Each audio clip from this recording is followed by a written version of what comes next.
Neste exato momento, o que você vê não é um filme de ficção. É o registro do homem que conseguiu decifrar os segredos da história e ainda sobreviver à cova dos leões. Mas o seu maior desafio não foi a morte, foi o poder. A Babilônia prometia a Daniel glória eterna se ele esquecesse seu Deus. O que ele fez em resposta chocou Nabucodonosor e deu à humanidade um mapa detalhado do futuro. Esta é a história da guerra invisível de Daniel, a história que a ciência e os reinos tentaram selar por milênios. Mas antes de revelarmos a procura desesperada do rei pela sua ajuda, era o ano de 605 a.C., em Jerusalém. Os céus não choravam, eles lamentavam, no meio do caos, envolto por uma espessa nuvem de fumaça que queimava os olhos e misturava-se ao cheiro amargo de pólvora e sangue. Um jovem chamado Daniel, de apenas 17 anos, foi arrancado de sua vida. De uma terra santa, ele foi levado acorrentado para a capital da megalomania, a Babilônia. Seu nome foi alterado para Beltesazar. O objetivo?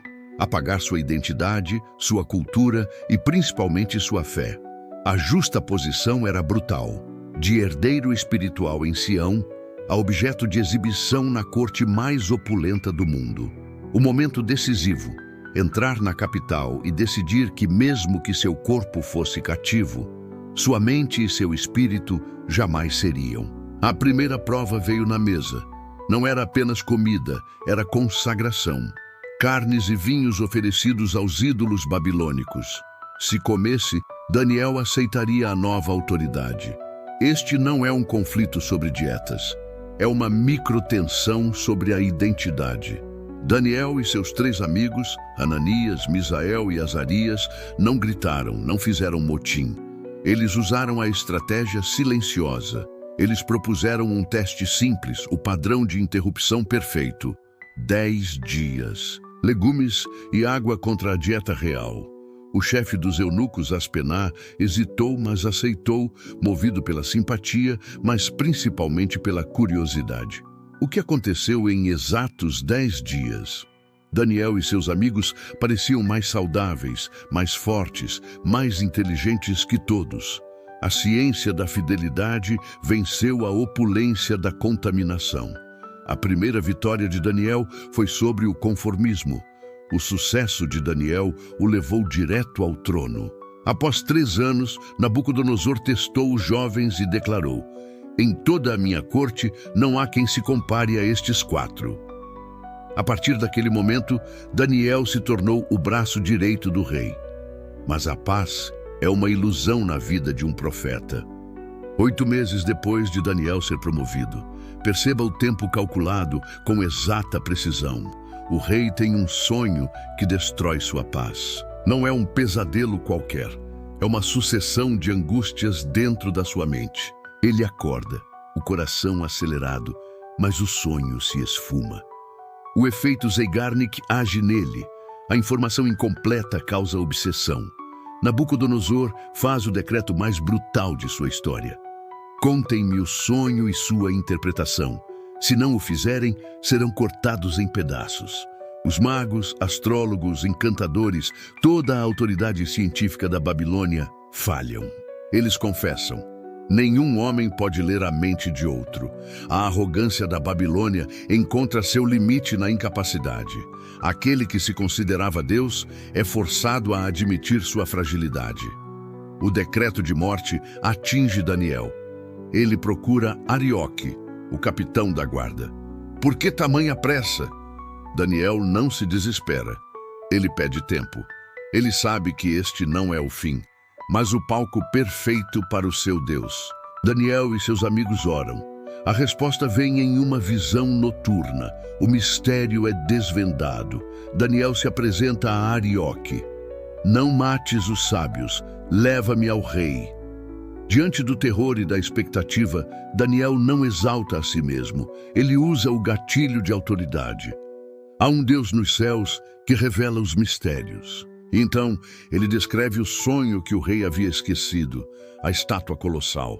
cabeça de ouro, peito de prata, ventre de bronze, pernas de ferro e pés de ferro e barro. O rei para de respirar. Daniel continua, entregando o futuro da Babilônia em uma metáfora. Tu, ó rei, és a cabeça de ouro, mas depois de ti surgirá um reino inferior. A queda é profetizada. O trono de Nabucodonosor tremeu. Ele se prostrou diante de Daniel, não como um homem, mas como um Deus derrotado. Ele declarou: certamente o teu Deus é o Deus dos deuses. Daniel foi promovido. Mas no íntimo do rei, a semente da megalomania estava apenas dormente. Ele havia reconhecido o poder, mas não o obedeceu. Em um ato de desafio aberto à profecia, um presságio sutil de sua própria ruína, Nabucodonosor mandou erguer uma estátua inteiramente de ouro da cabeça aos pés. Um grito de 80 metros contra o decreto divino. Ele tentava reescrever o destino. A Babilônia não seria de prata nem de bronze, seria eterna e dourada. O decreto era simples, mas fatal. Ao som da música, todos devem se prostrar. Quem não o fizesse seria lançado na fornalha em chamas. O efeito manada forçava a submissão. A multidão se curva, mas 3 figuras permanecem de pé: Sadraque, Mesaque e Abednego. A notícia chega ao rei por conselheiros invejosos, aqueles que se sentiam diminuídos pelo sucesso dos cativos. Nabucodonosor, o homem que havia acabado de reconhecer o Deus de Daniel, agora esbraveja. A microtensão explode. Ele tenta dar-lhes a última chance, a chance de salvar a vida e perder a alma. A resposta dos jovens é uma das falas mais poderosas da história. Não precisamos nos defender diante de ti. O Deus a quem servimos pode nos livrar. Mas mesmo que ele não nos livre, saiba, ó rei, que não serviremos aos teus deuses. 7 vezes mais. O número da perfeição divina usado para a destruição perfeita. O medo da perda falha diante da fé. Os jovens estão prontos para entregar a própria vida, mas jamais abrir mão da verdade.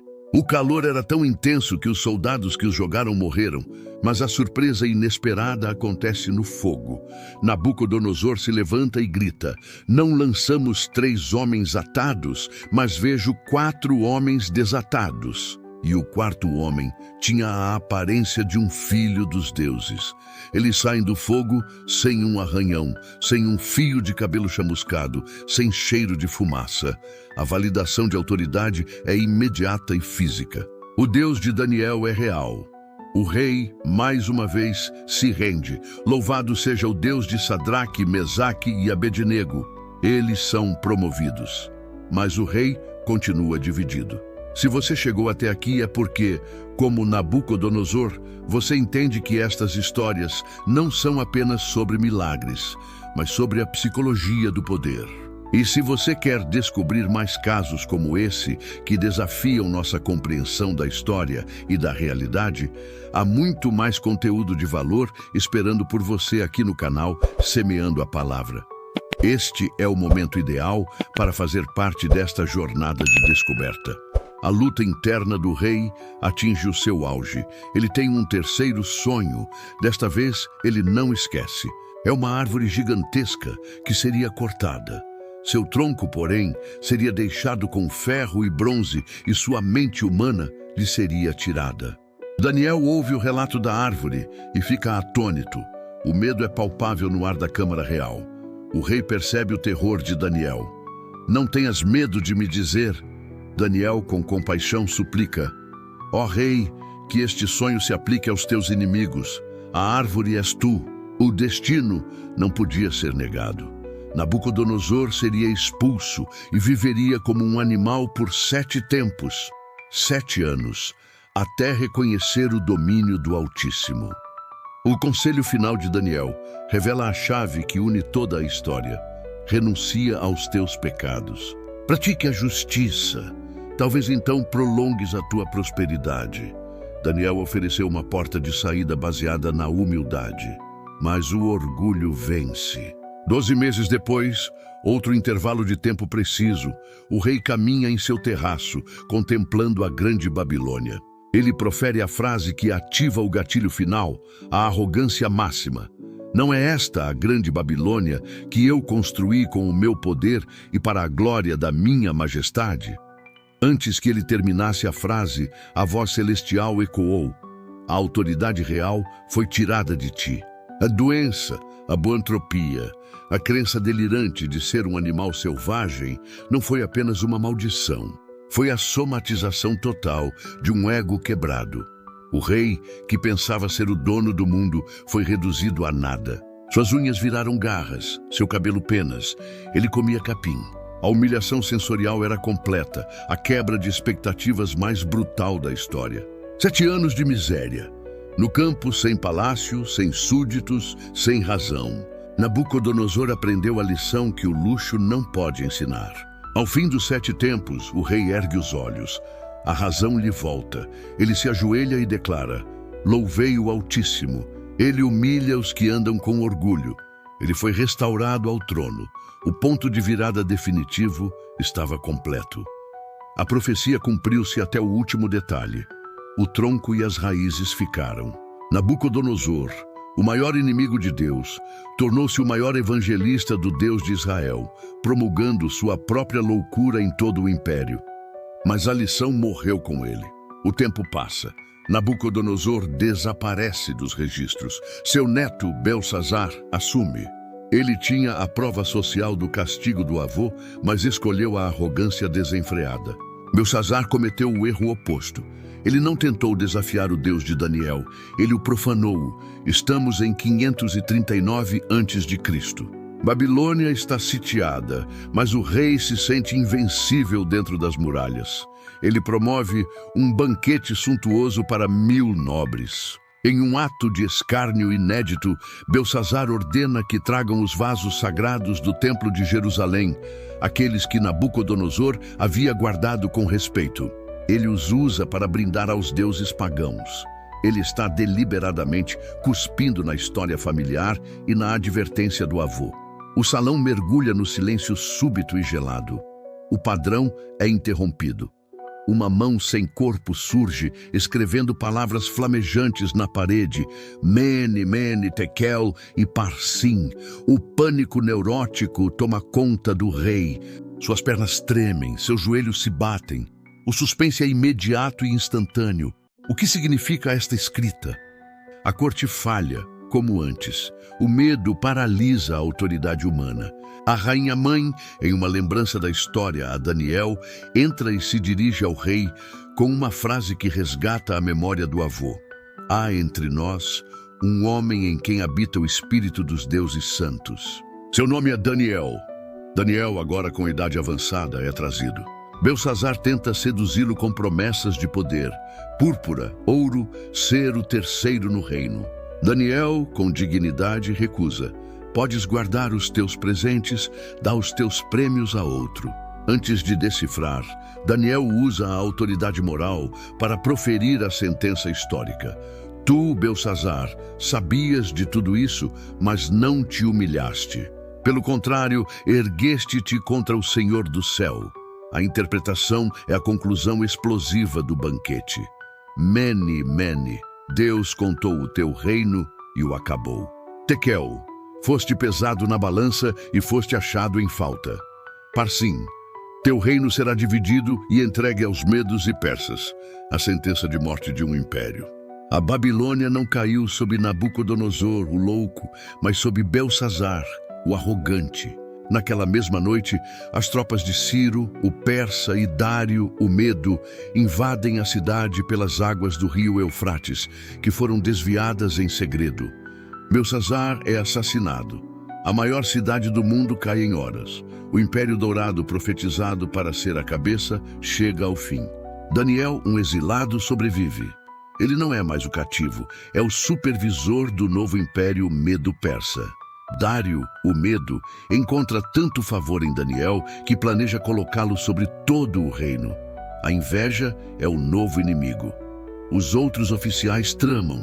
Eles não encontram falha em Daniel, exceto uma: a lei do seu Deus. Eles enganam Dário, usando o gatilho de autoridade e lisonja, um decreto que proíbe qualquer oração a qualquer deus ou homem, exceto ao rei Dário, por 30 dias. A pena? A cova dos leões. Daniel ouve o decreto. Ele não muda sua rotina. 3 vezes ao dia, ele se ajoelha em seu quarto com as janelas abertas para Jerusalém.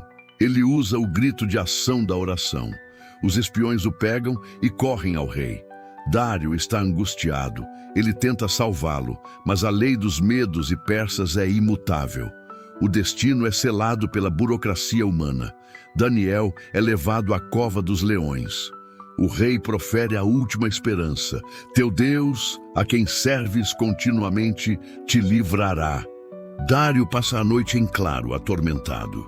O medo da perda domina o rei. Ele teme perder seu melhor conselheiro. Ao amanhecer, Dário corre para a cova gritando: Daniel, servo do Deus vivo, conseguiu o teu Deus te livrar dos leões? A voz de Daniel ecoa das profundezas. Ó rei, vive para sempre. O meu Deus enviou o seu anjo que fechou a boca dos leões. Daniel é retirado. Os leões devoram seus acusadores antes mesmo de tocarem o chão. O novo rei emite um novo decreto, uma validação de autoridade global. Temam e reverenciem o Deus de Daniel. Daniel, o sábio do exílio, não era mais um mero político. Suas batalhas de fidelidade o prepararam para ver o invisível. Seus dias de ação política estavam no passado. Agora, ele se dedicaria ao futuro da humanidade. Daniel, agora idoso, mergulha em jejum. Deus começa a revelar as visões apocalípticas, a visão dos 4 animais: leão, urso, leopardo, animal terrível com 10 chifres, e a chegada do ancião de dias. Ele vê a sucessão dos impérios, a Babilônia já caída, a Medo-Pérsia, a Grécia de Alexandre, o Império Romano e o reino final.